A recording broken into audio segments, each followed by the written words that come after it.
Productions, the Cultural Preservation Station. Tune in.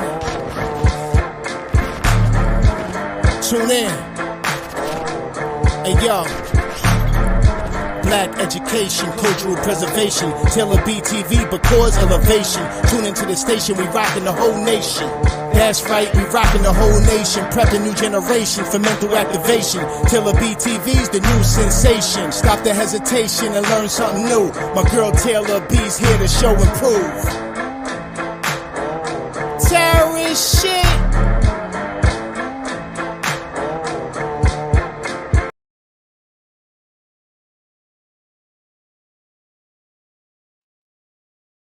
All right. Peace and love.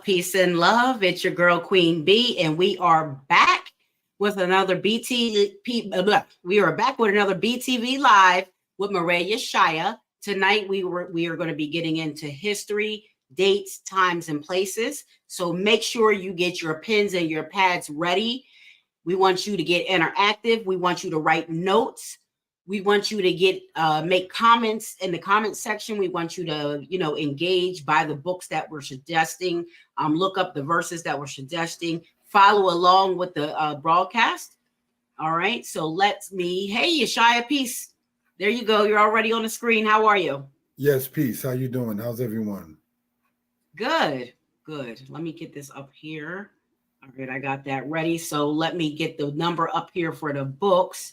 Make sure you guys hit Yeshaya up if you want the books, 908-587-4841. You just heard Don Pacino. That's my theme music coming in. So make sure you go check him out at his Bandcamp, at donpacinobandcamp.com, and make sure you check out his latest album, Survival Bible. Make sure you go check out Hellraiser and his latest album, Angelic Capone, streaming on all platforms. All right. I'm going to get the slides pulled up for us here. I hope everybody had a good week since we left you guys last week. Again, if you're just joining the comments, we want an interactive show. We want you guys commenting in the comment section. We want your pens and your pads ready. Actually, I'm going to put this up here. Get your pens and your pads ready. We want you to write notes. We want you to write things down that you don't understand so you can ask questions. If you feel like we're going too fast, just tell us in the comments, but hold up, can you say that again? Can you go back over that again? Because we're not here to rush through the presentation. We want to make sure that you're getting the knowledge, that you understand what's being said to you. So if there's anything you want to be expounded on, we want you to let us know about that. You have questions, we want you to let us know about that. So get your pens, get your pads, get everything ready. We're about to get started. So go ahead, Yeshaya. I'm going to let you talk while I queue up these slides.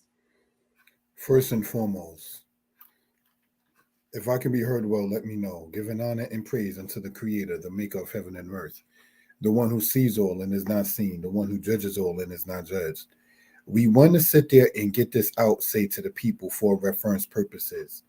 What made me get into history is being in the camp when I was a child and being told that the Bible, namely the Old Testament, is not a religious book, but is a history book. So now, when you go into that, for instance, in the book of Numbers in the Bible, it talks about how Hebron was built before Zoan in Egypt. So now you have to look, what is Zoan in Egypt? And why in the Hebrew book is Egypt mentioned, say, over 400 or 500 or so times? What is the correlation, say, in that particular case? So what we want to do is show external sources of what we're talking about. Many times, and this is no disrespect intended, many times Israelites have spoken upon and said the only book that we'll need is the scriptures. The only book that we need is the scriptures. Well, the scriptures says a matter is established by 2 or 3 witnesses. So the scriptures, no disrespect intended, by itself is not saying that it itself is it, outside of the Lord's statutes and commandments, which is the character of a person, which shows where your mind and your spirit, which are 2 witnesses in that particular case. So we read, for instance, in Deuteronomy chapter 9, and we read, brothers and sisters, in Numbers chapter 13 about the Bnei Anak, or the sons of Anak. These are the same people that we see mentioned in Deuteronomy 9, as well as we see mentioned in Numbers chapter 13, called the Anunnaki inside of the Sumerian text. Sumer is referred to in the Bible in Isaiah chapter 11 and in the book of Genesis chapter 10. So these are certain things that we care to bring out for reference purposes. We cannot, as Israel, as people who understand and believe and lay claim to being the people of the book, sit there and disavow matters of the book.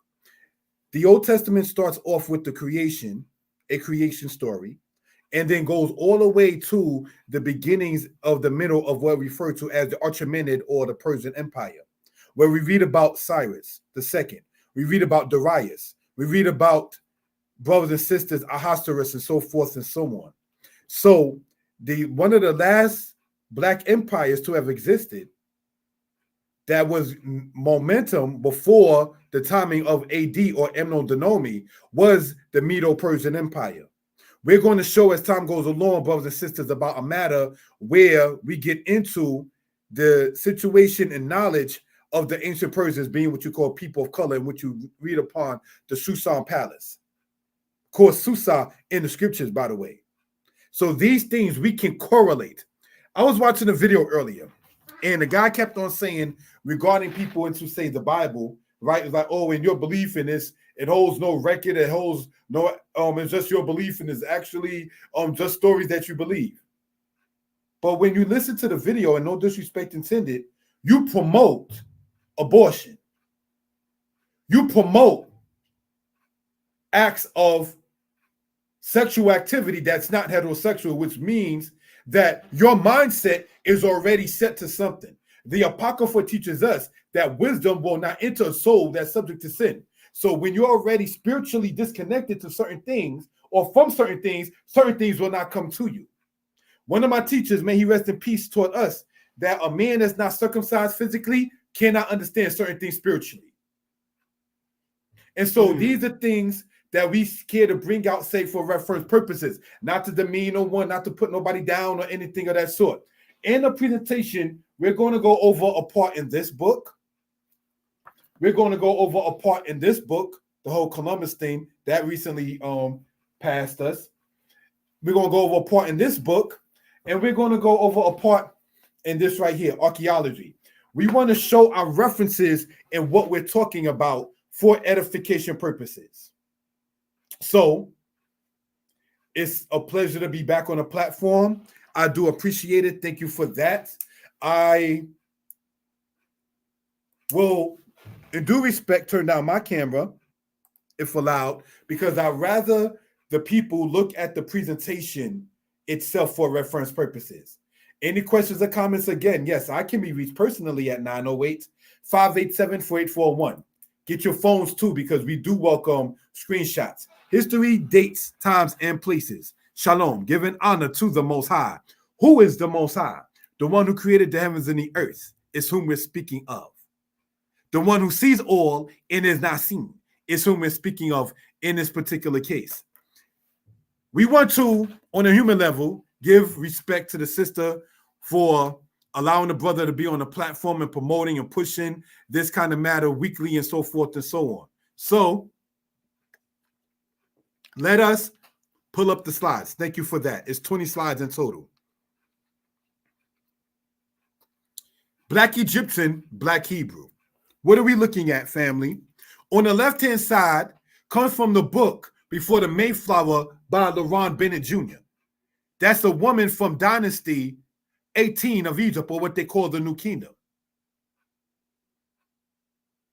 That person you see is a person of color. That is a picture of Queen Nefertari, who was the wife of King Amos of Dynasty 18. In the past, many brothers and sisters have taught that Pharaoh Amos was the Pharaoh of the Exodus. I've taught it. But upon further study, such we come to understand is not the case. This is why being teachable and being open to constructive criticism is very important.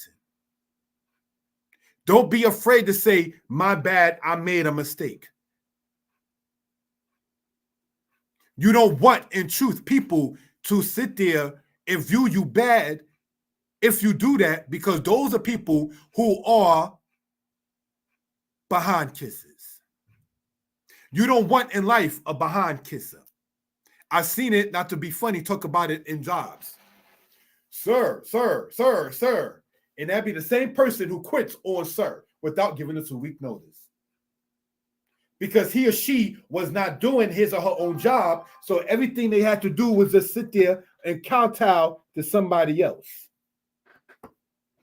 They wasn't letting their work speak for him or her. Everything was sir, sir, sir, sir, sir, sir, sir. That kind of thing. But when you, no disrespect intended, have a low self-esteem yourself, you're okay with people kowtowing and staying on their knees, kissing your behind. That makes you sit there and feel good and so forth and so on. You understand? But that right there is actually, to a great extent, a defamation of one's own character. Now, what you're looking at the right-hand side comes from Syria, the land of the Arameans. And excuse me, it comes from one of their temples. And what is being depicted there, dated to the 3rd century, is Moses and Aaron and the Israelites going through the Red Sea. That's the depiction in that particular case. And as we can see there, the color of the people in, say, that particular matter. Ian Wilson, in his book that is called The Bible is History, gets into that kind of matter. All right. So these are things, again, that we care to bring out for reference purposes. Next part with the timing allotted. Thank you. Black Ethiopians, Black Babylonians. Now, we know the Babylonian Empire was started by an Ethiopian man by the name of Nimrod. Now, that doesn't mean that everybody in Babylon in the East, brothers and sisters, was directly a Cushite. By default, not all Babylonians by default were a Hamitic people. Chaldea was annexed and associated, with the Babylonian Empire.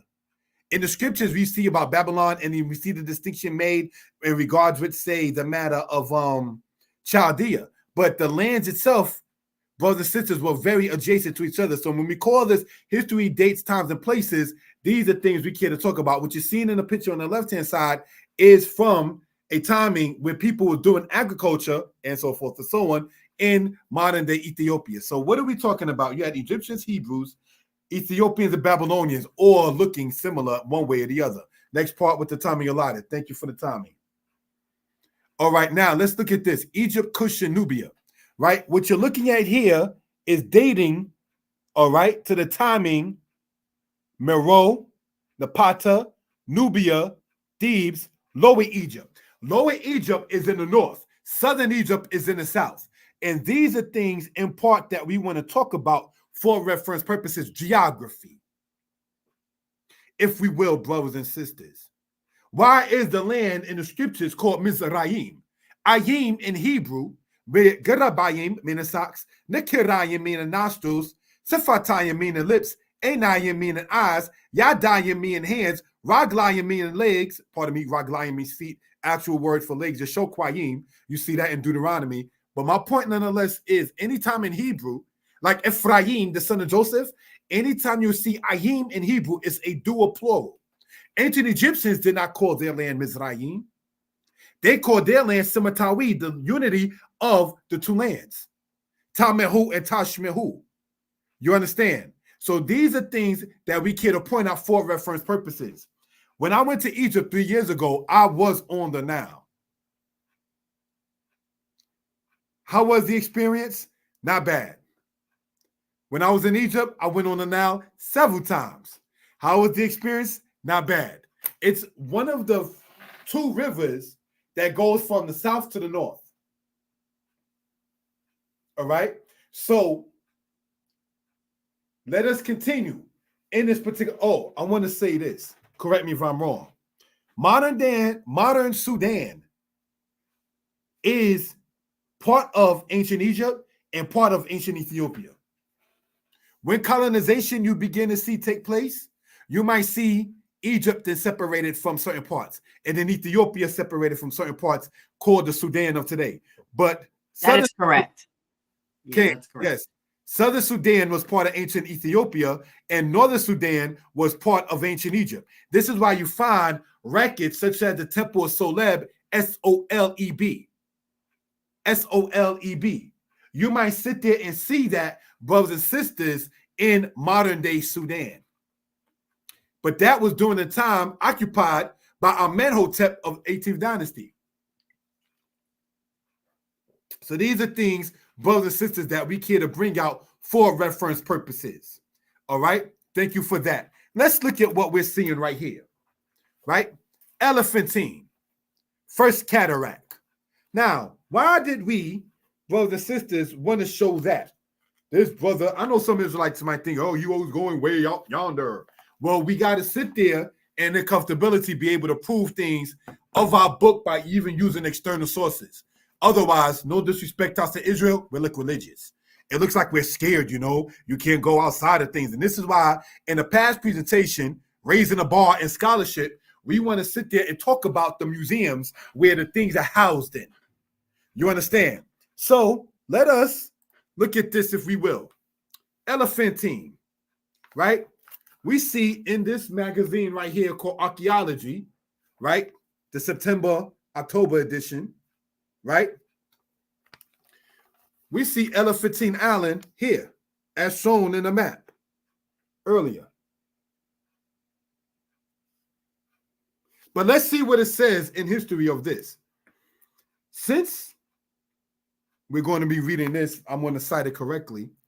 Some of the Judeans are identified in the documents using military titles, suggesting they originally came to Elephantine as mercenaries in the service of Egypt, which had conquered and briefly ruled over Judah in the late 7th century BCE. The 7th century BCE is 600 something BCE.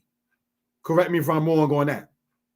As more Judeans and people from other parts of what had been once the kingdom of Israel made their way to the island as traders, the community began to grow. They likely came in waves, not just one migration, says historian Gad Barnea of University of Haifa. One papyrus reports that when the Achaemenid, which we spoke of earlier, King Cambyses II, which is the son of Cyrus that we read of in the book of Ezra, by the way, invaded Egypt in 526 BC. He left the temple Yahu standing, but destroyed shrines dedicated to Egyptian gods. The community had been settled on Elephantine for long enough prior to 526 BC to build a temple and had good relations with the Persians. That's coming straight from this magazine, Archaeology. So if you ever want to look this up, brothers and sisters, right here on page 38. If this article in this magazine is saying the people of Judeans and other people of Israel began to migrate there are two things we want to point out. One, Israel primarily migrated to African places. Two, it speaks about them doing business, having commerce one with another. No disrespect intended. When we find, don't call me because I'm at work. When you go in the Bible in Jeremiah chapter 2, which is during the time Jeremiah was a little before the Elephantine going into such matter, it says, is Israel a homeborn slave? Why has he become a prey? Anytime you get angry at your brother or your sister for reaching out when you on the clock with, quote, the man, you're a slave. Master got my time now. How dare you call me? Nigga, that is the spirit that some people do have. I've experienced it. Don't you know I'm at work? I was trying to sit there and say something. My bad. I'm on the clock with the boss. There has never been, correct me if I'm wrong, an application where it said desired position boss. I've seen manager, supervisor, employee, staff, vice president. I have never seen an application where it said desired position boss. So what does boss mean? You being bossed around. So when we take it to the scriptures in Jeremiah chapter 2, and it says, is Israel a homeborn slave? Yes. You know why? Because unlike the ancestors in Elephantine Island, we were not coming together doing business. So therefore, you got to rely on everybody else for business. And to this day, we still not coming together to do it. Still didn't learn. That is an issue. And so, and until we do, and until we begin not to try to beat people in the head or make anyone feel bad, that's not the intention. Until we get over being afraid of growth, we will stay broke. Scared money don't make money. You got to put in order to get out. I'm singing to the choir. I understand that. But these are things that we care to bring out for reference purposes, saying like in regards with Elephantine Island. Let's continue with the presentation. Thank you.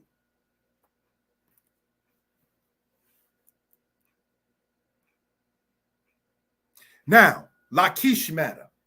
You read about Lachish in the Bible in Joshua 15. You read about Lachish in the Bible in 2 Kings chapter 18. You read about Lachish in the Bible in Jeremiah chapter 34. So what is so special about Lachish that you see it in Joshua 15, Jeremiah 34, as well, brothers and sisters, as 2 Kings 18? It was a place where the tribe of Judah lived. The people you see there being taken captive, one being shown explicitly with Afro, as far as I'm concerned, are people of the Israelites. That is showing how the Israelites looked, prostrated, being led into captivity. It's not the happiest picture, but you find that in the timing dating to the timing of the 8th century BCE, namely 701 BCE, which correlates to the biblical timing of King Hezekiah. Sennacherib was the Assyrian king at that time. The same king ruled in Babylon under the name Ululai.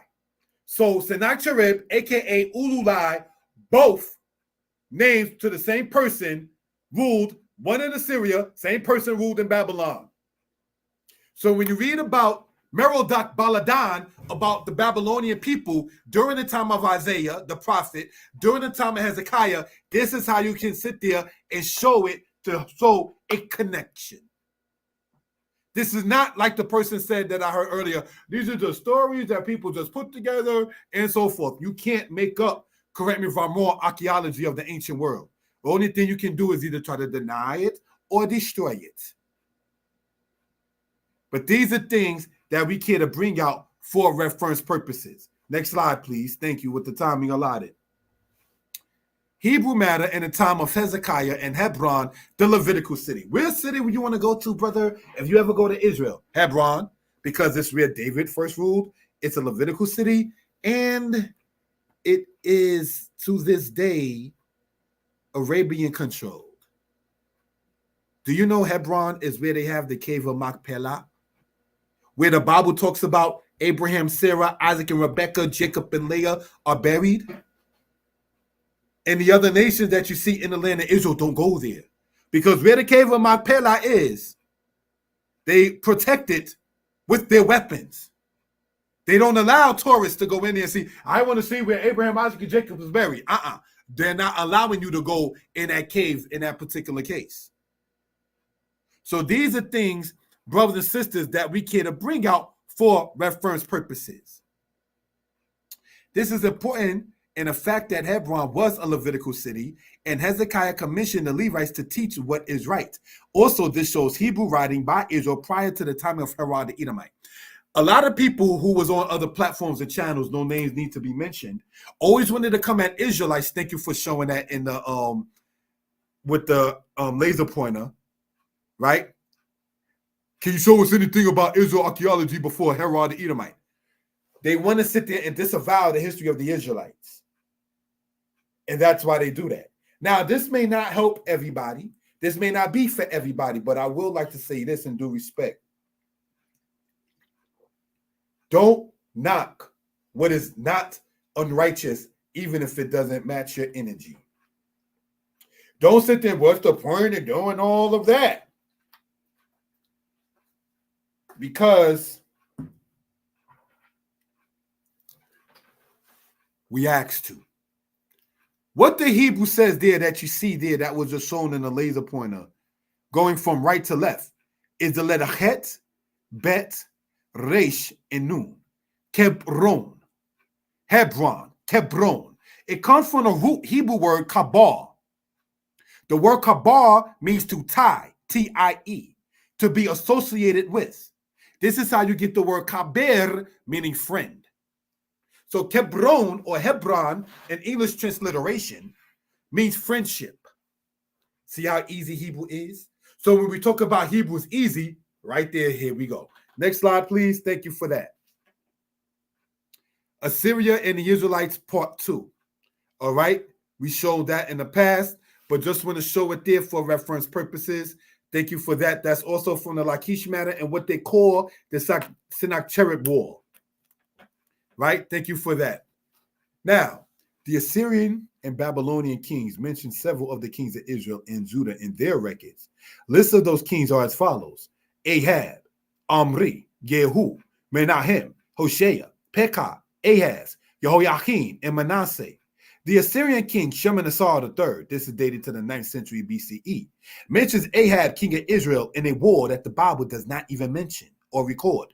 Did you know that? That the Ahab, king of Israel, that was married to the Zidonian princess Jezebel and had a son named Jehoram from her, is mentioned inside of the records of the Assyrian king Shalmaneser III. And what they call the battle, I'm going to type it into the room here, right? In the battle, and what they call the Battle of Karkar. That's recorded in history. Ahabusilyala.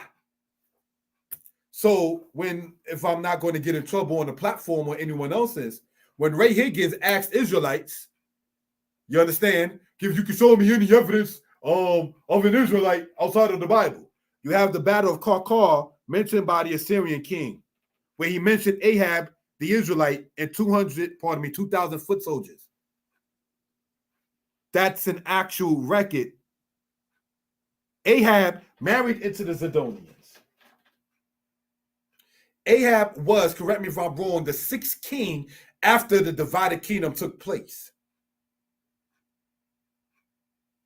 So now he marrying into the Hamitic Canaanite people. How then do we get Israelites when the royalty comes together? You know good and well that the people do go from one place to the next. This is not to put nobody on blast, but there's an Israelite congregation where the son of a leader married the daughter of a leader, and everybody in that family flocked to that because the leaders of the place, husband and wife, and both their fathers, who were 2 of my teachers, were leaders. So because the marriage between 2 leaders came together, the people flocked to it. I'll use that as and that's after the year 2000. No, they got married before 2000, but I ain't gonna blow their name up. I'm saying that to say as an example, brothers and sisters, is this: the people flock to that because that's what they're used to. So if you have, for instance, Jezebel mentioned in the scriptures, in the book of Kings, the wife of Ahab, the king of Israel, what is going to happen? Why do you find people talk about Carthage and mentioning the tribes of Asher and Zebulun when you go into Nahum Schultz, mentioned in the book Hebrewisms of West Africa? We welcome people to take screenshots of this. The book you see there on the side, Egypt Talking Writing. When we was in Egypt, I took some of those pictures and decided to use it, say with the cover in that particular case. So now the reference comes from the Ancient Near Eastern Text, Volume 1 by James Pritchard, a book you can get on Amazon, by the way. You understand? So let us continue in this family. Thank you for that. If you have Assyrian kings and Babylonian kings mentioning the kings we see in the Bible, it shows you that they had to exist. Now, this is not to sound harsh. Sometimes those kings mentioned in the Israelites, outside of, say, maybe the Meshach Stella, speak basically about Israel, catching the beat down. And the Bible talks about Israel being defeated. So if you have the Bible talking about Israel lost to Assyria and Judah lost to Babylon, and the Babylonians and the Assyrians talk about defeating Israel and Judah, you have a correlation. See, it's not like the battle between the Hittites and the Egyptians, where both the Hittites state they won and the Egyptians state they won, between Ramses and the Hittite king, or Ramses II and the Hittites. Both claim victory. The scriptures is a bit more blunt. Israel, we lost. So if you're talking about losing the war, and it's not to sound disrespectful or anything of self,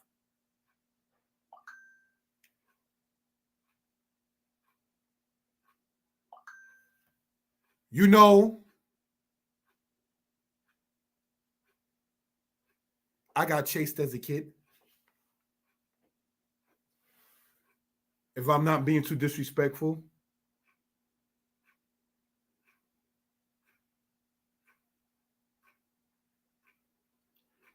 I am You good, brother. a child, right? And I disrespected somebody. And this brother pointed me out in Brooklyn. Now, for those who know Brooklyn, I got chased from Rogers Avenue to Nostrand.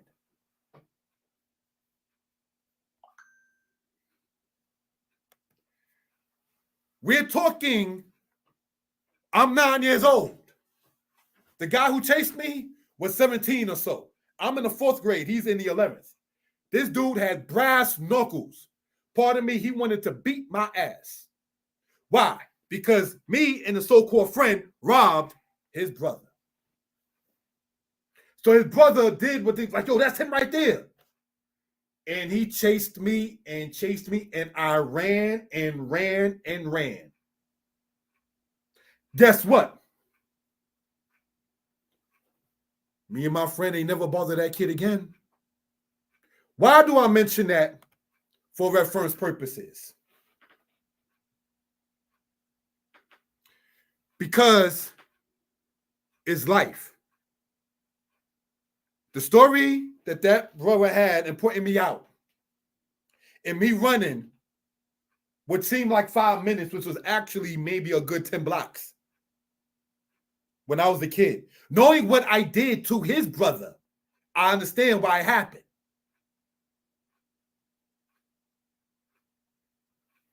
So if I can state that happened to me as a child for something that happened, and they, I think, remember that story too, it correlates. I use that as a reference purpose. This is not to sound disrespectful. We are in Queens, by where they call August Martin High School. For those who do know, August Martin High School in Queens, in New York, is right across the street from a big pond, a big body of water. As you're going toward the Conduit area by Sutphin and Rockaway Boulevard and all of that, right? We're there with our bikes. It must have been about maybe 6 of us. When we looked over the pond, we saw no less than 15 dudes on their bikes. This is spiritual at this point because nobody said nothing. When we saw them, we were quiet. When they looked at us, they were like, get them. They chased us on our bikes back in 1992 from the pond by August Martin High School, by Baisley, off Baisley Boulevard and Rockaway, all the way to Bedell and Baisley area, for those who do know. So we were chased on our bikes from those geographically from August Martin High School area to Rochdale Village. That's not the shortest distance. One person stopped on his bike, brothers and sisters. And we seen that brother walk back. We ain't stopped for him when he stopped. We kept him moving. We're getting chased. And he walked back because they took his bike. Why do I mention all of that, and how does all of that correlate? As the Assyrians chased Israel, The Israelites spoke about it. The Assyrians spoke about it. Those dudes that was across the pond that just stared at us, and it appears they saw us before we saw them. We all knew what it was. We hauled, excuse my language, we hauled ass. It was gone. All who ran kept their bikes. The brother who stopped, they didn't attack him. They just took his bike and kept it moving. Why do I point all that out, brothers and sisters? It shows you life and reference purposes. If the Babylonians and Assyrians both spoke about defeating the Israelites, and the Israelites spoke about being defeated, you can't say that that's a lie. That's a story that somebody made up. Nobody makes up a story. This whole nation just beat my behind for their granddaughters and great-granddaughters and their great-nieces to sit there and read later on. Grandpa caught a beat down. Nobody makes up a story like that. All right? So these are things that we care to sit there and bring out for reference purposes. Now, the letter Hey and Tau, said by some as thou. Now, where you're going from right to left, where the laser pointer is the letter Tau. And on the left-hand side is the letter Hey. Both of these are feminine letters in Hebrew. I wouldn't call it an epiphany, but I had a change as far as, and I mean no disrespect to saying this, in dealing in Israel. The misogyny that has been taught among Israelites needs to end. The fear of, I ain't gonna be no simp.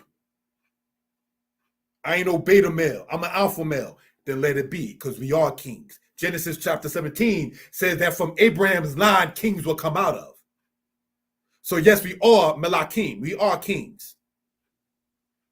The 5%ers used to point out to Israelites back in the 70s, the elders told me, your book says you are gods and all your sons are the Most High.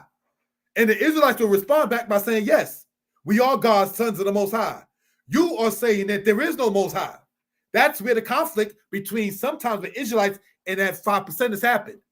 But the 5%ers knew to go to Psalms chapter 82 to sit there and say, your book says you are gods.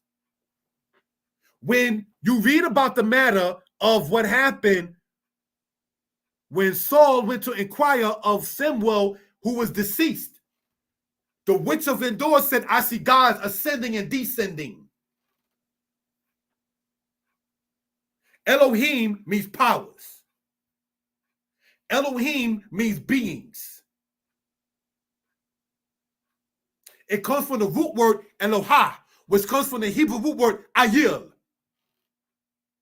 which means Ayil means to be mighty. Deuteronomy chapter 28, verse 32. Your sons and your daughters shall be given to another people. And then it says, you shall have no might in the power of your hand. When you read might and power in Deuteronomy 28, verse 32, the word El, where you get Elohim from, is used.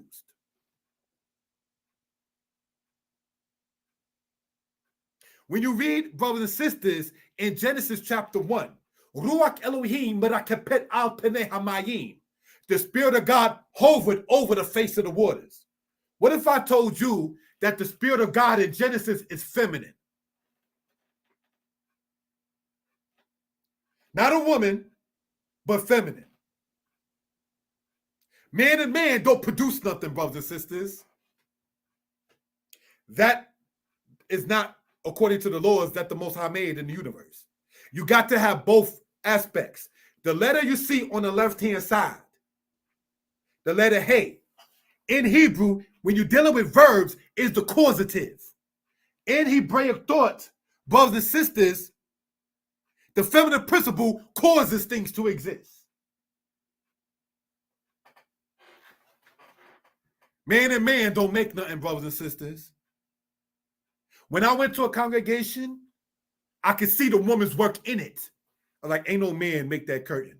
So I asked one of the my teacher's son, I said, who made that curtain there? I was like, it was a woman. What's like, yeah. You can see the work on it. You understand? Where I stay at, different, no disrespect, than where I was when I was not single, brothers and sisters. You can see the difference, brothers and sisters, when a man's by himself and how he keep his place where I'm at, and then when he has his lady and how she keeps it. This is a bachelor spot. You can see the spirit. There's no feminine energy in that kind of matter.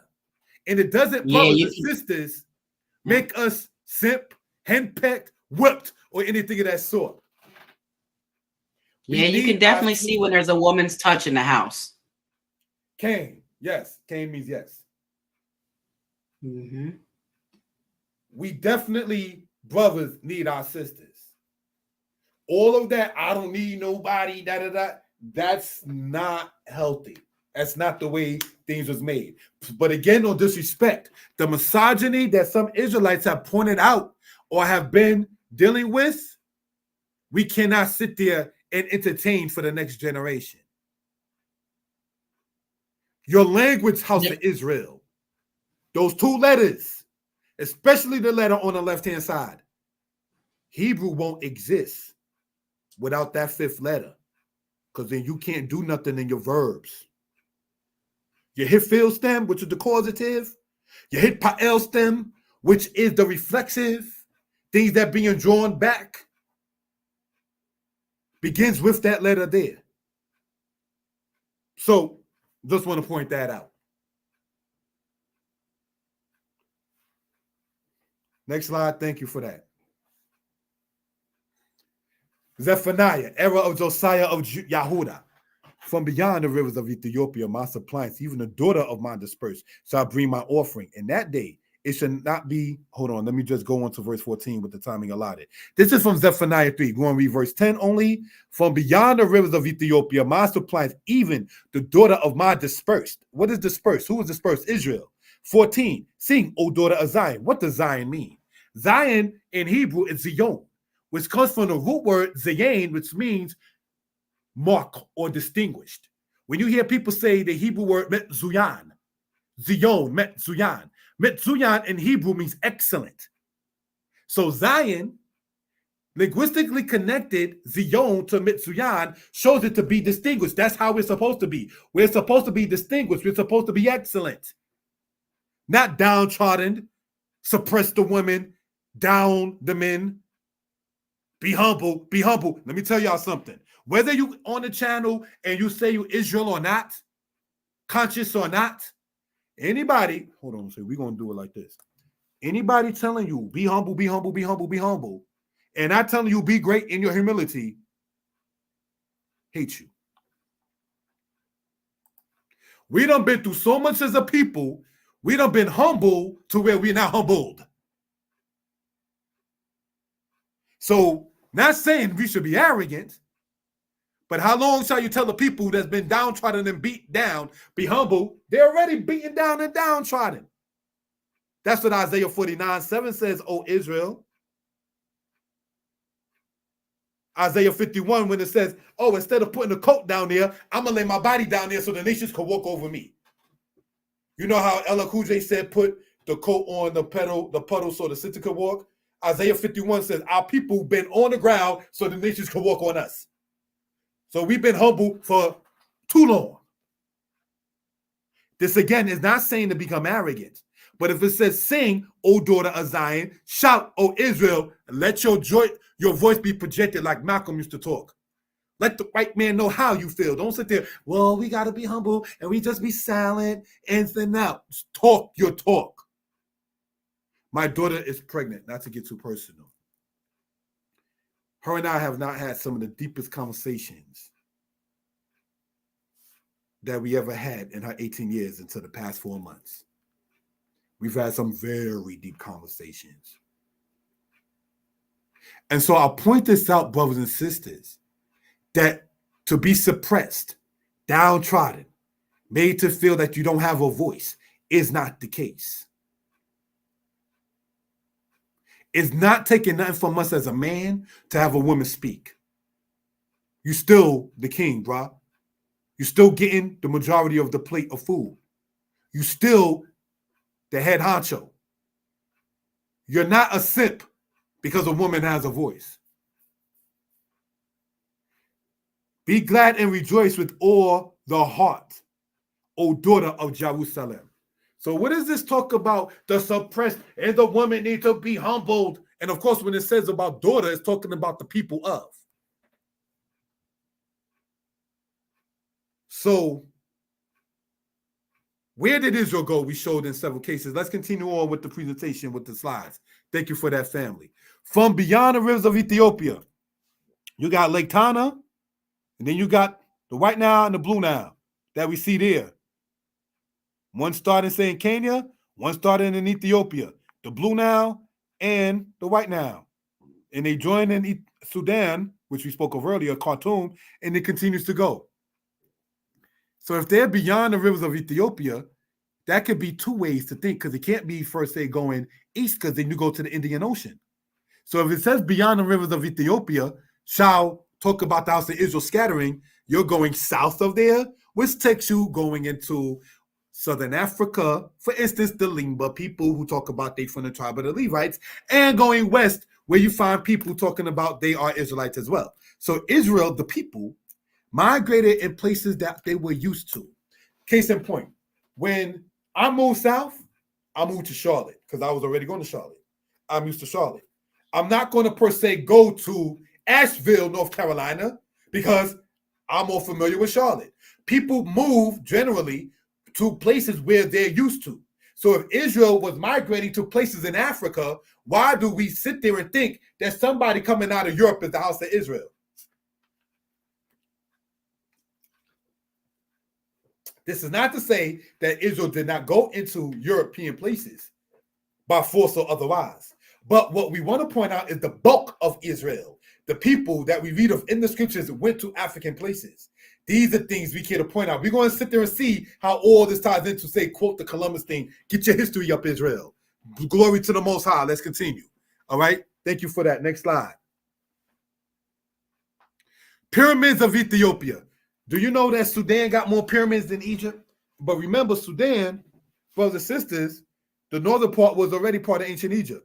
There are pyramids in Sudan. There are pyramids in Japan. There are pyramids in Egypt. And next slide, there are pyramids where else? Thank you. Mexico. Hold on, brothers and sisters, as we get into this kind of history for reference purposes. Pyramids in Mexico. Go back to, thank you for that. They say that face is supposedly belonging to a baby. That don't look like a baby to me. Do you know, I should have put it there. Do you know the back of that picture has cornrows, as in braids? Do you know that? Look at the features of what we're seeing there. Now, the King James Version and other parts that are translated in the Bible have a poor translation. In Leviticus, when it says about the priesthood and a flat nose, that is not what the Hebrew says. The Hebrew that is poorly translated, mistranslated as flat nose in Hebrew says the word karum. Karum does not mean flat nose. Karum means any disfigurement. And having a flat nose is not a disfigurement. How do you have people looking like that in the Western Hemisphere, brothers and sisters? Let's continue. Thank you for that. Olmec matter, said to be from around 1200 to 400 BCE.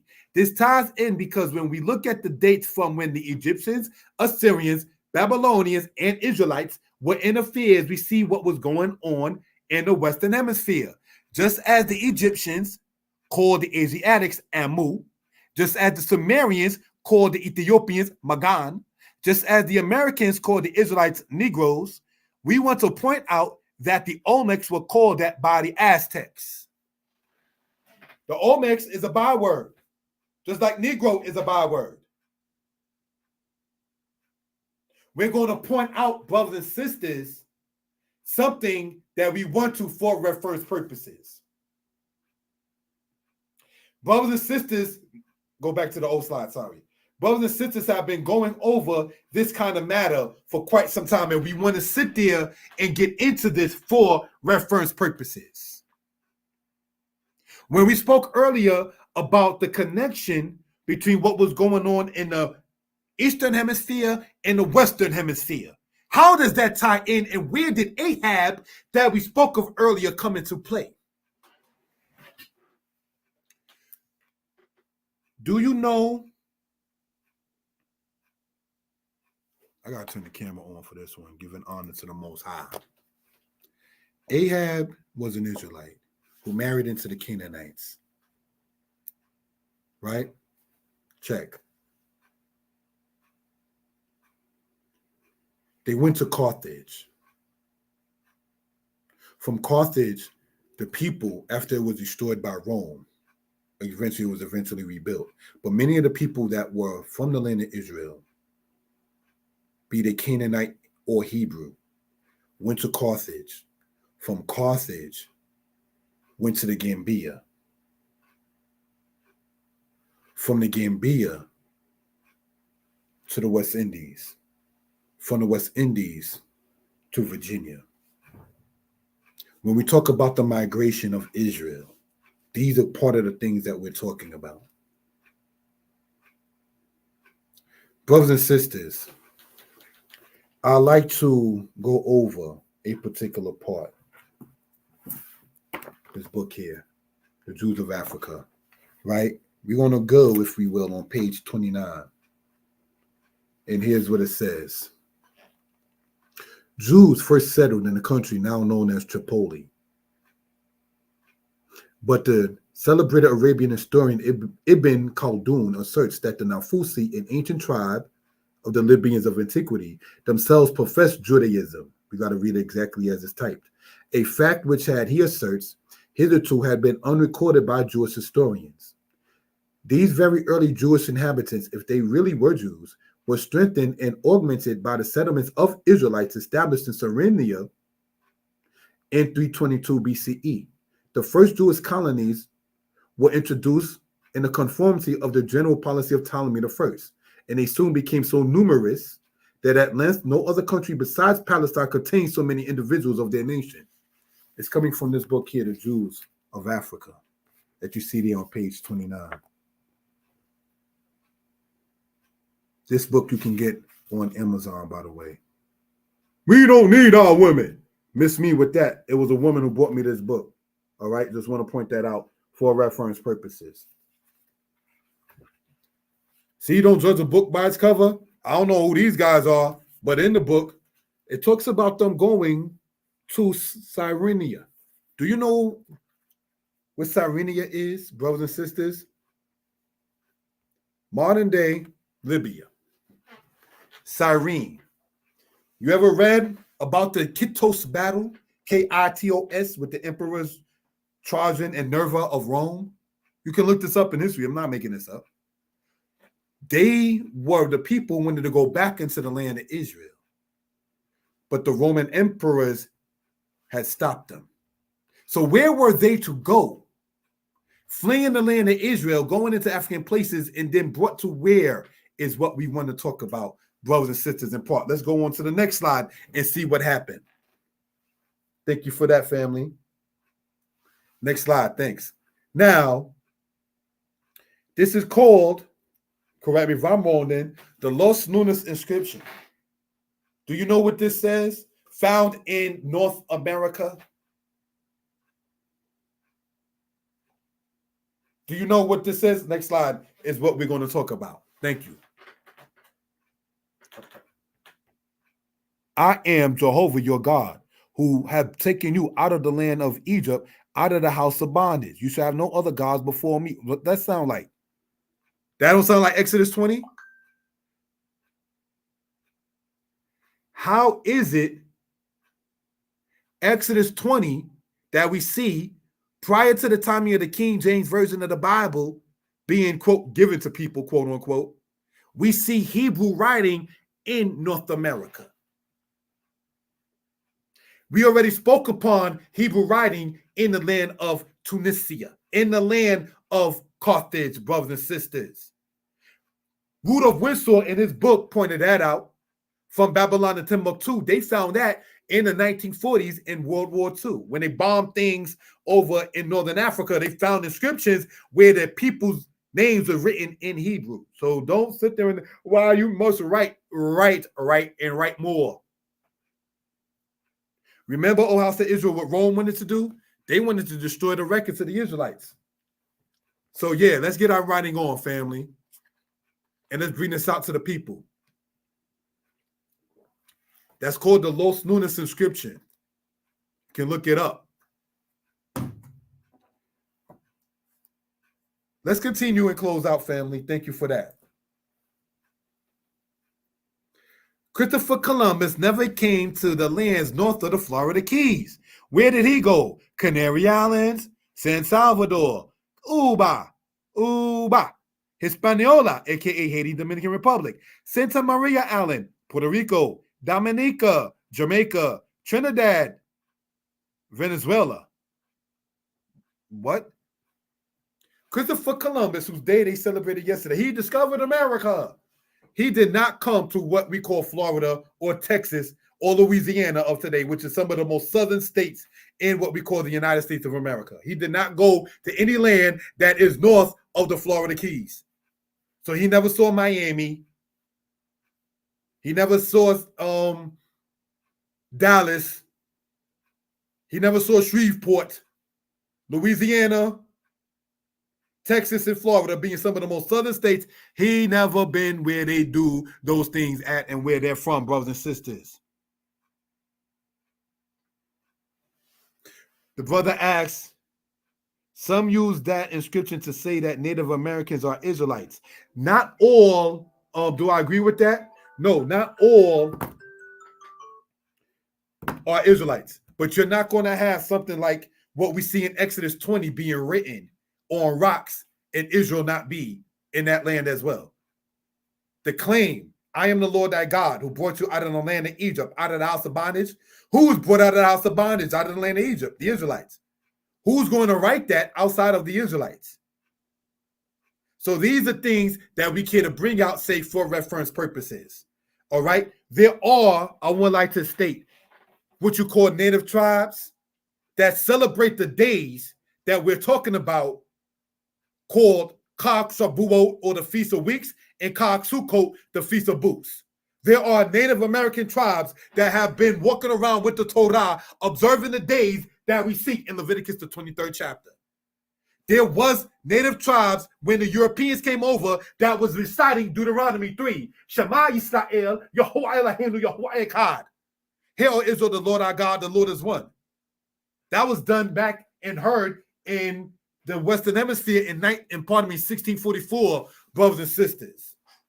So when we read about the scattering of Israel, and then we sit there and correlate what we can from Ahab's union with the Canaanites and them migrating over, brothers and sisters, to get into Northern Africa, Western Africa, and coming over here. When you go into the book, my mother got me this book, may she rest in peace. They came before Columbus. When you go into that book, brothers and sisters, it talks about those kind of things. May Ivan Sertima rest in peace. And this is why we want to get our books out.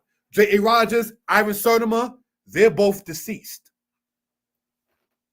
But their books still linger. You understand? Do I know the names of some of those tribes? One of them being called the Blackfoot that you see over in the Midwest, an ancient antiquity, and the other one called the Chumash that you see over in the western part in what we call California of today, to answer that in that particular case. All right, so now when we look at, brothers and sisters, Christopher Columbus never came to the lands north of the Florida Keys. I would like to take out the time and show, brothers and sisters, this book here, Columbus, The Four Voyages, right? And let's see this particular guy dying in 1506. He had the Babylonian mentality too, because like Isaiah chapter 14, when it says about the exactress of gold, that's what they was doing, cutting off people's arms if they didn't bring a certain amount of gold, and so forth and so on. All right? This guy you see right here where my finger is at is Bartolome Las Casas. He sat there and was saying, okay, we gave smallpox and we gave diseases to the people in the islands. Let's get some ships and go over to Western Africa and pick up the Negroes. Bartolome de las Casas. He was the one, the Spaniard, that was actually influential in starting what we call the transatlantic slave trade. After they killed off many of the people here, he was the one who was making a plea to sit there and have the people brought from Western Africa to the places we call the West Indies of today. But prior to that, here's what they did to the people that were indigenous to the land. See that? Burning them.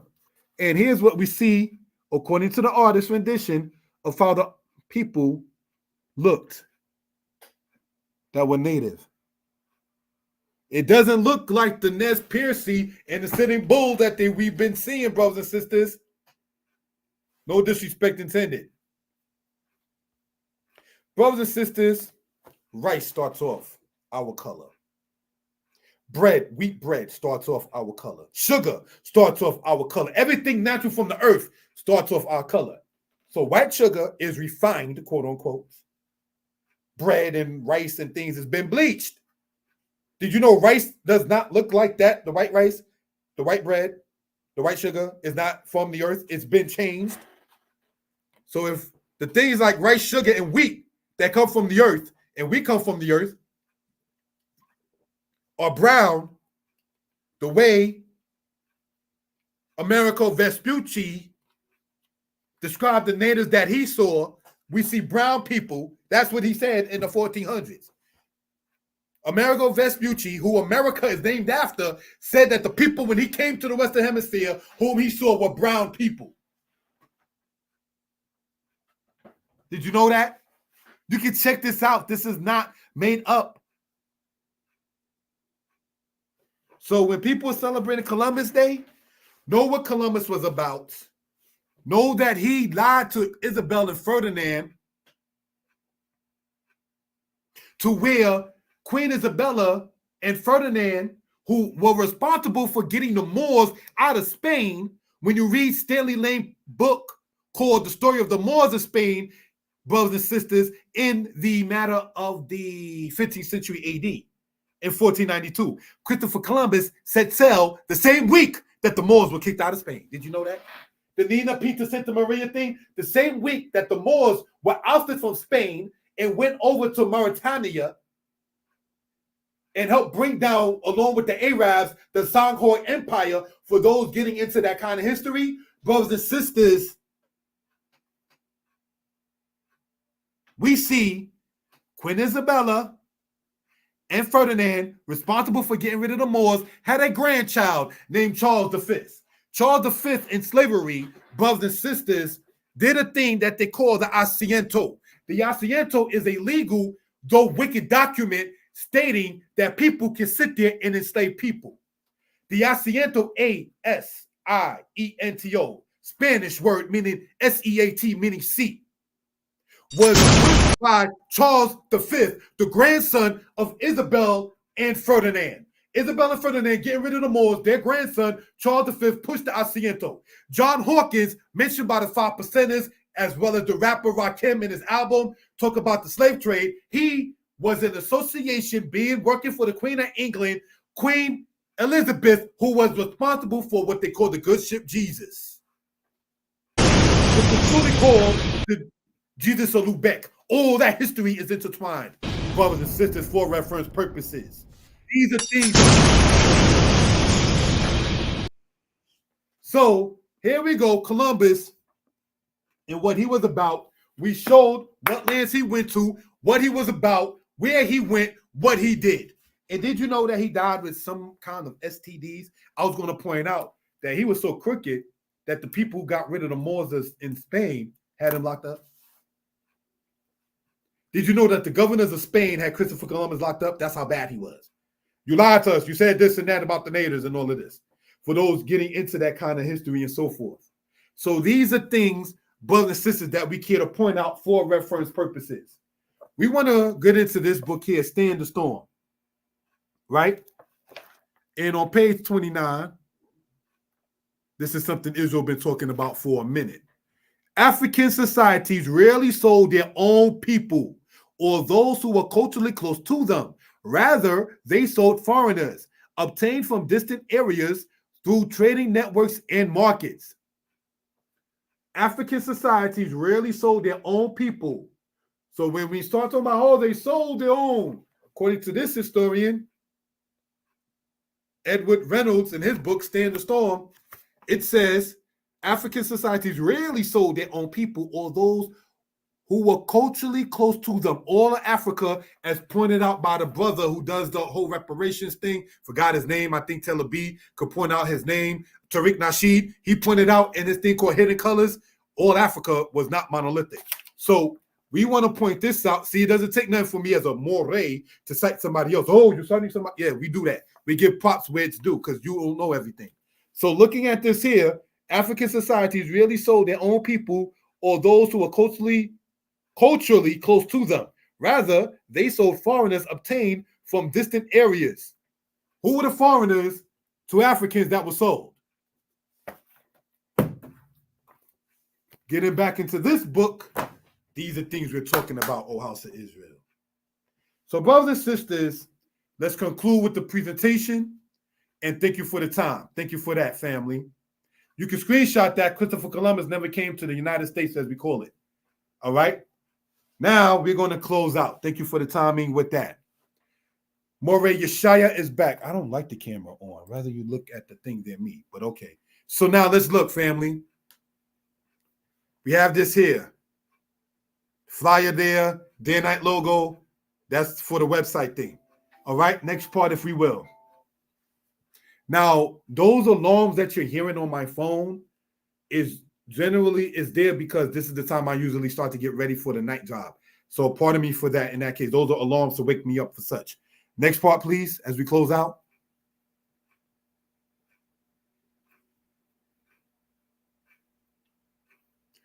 Information. Reach me for books, 908-587-4841.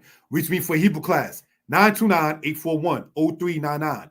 Reach me for Mary Kay. I'm a Mary Kay consultant. 732, oh, no.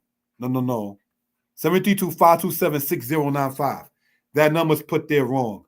I want to state 732-527-6095.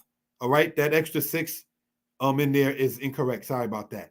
Reach me for Avon being a consultant or such, 845-272-4334. Some people might say, yo, bro, man, got mad telephone numbers, many numbers.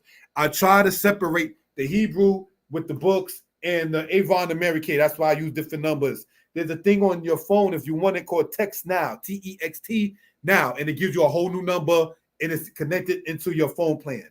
That's what I use with that. DayandNightPublications.com, the website. Email, Cash App for those interested. You can support Moreh, $Moreh23, MOREH 23. The channels, Moreh Yeshaya History Lessons, Moreh Yeshaya Torah Lessons, Moreh Yeshaya Hebrew Lessons. And with that, I conclude. Thank you for the time.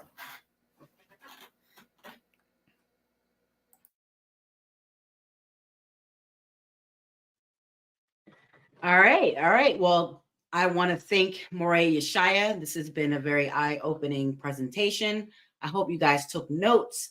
If you have any questions or if you have any follow-up, just let us know in the comments below, and we will follow it up for you when we are back next Tuesday. Same time, same place, 9 p.m. on BTV. Peace and love. We are out.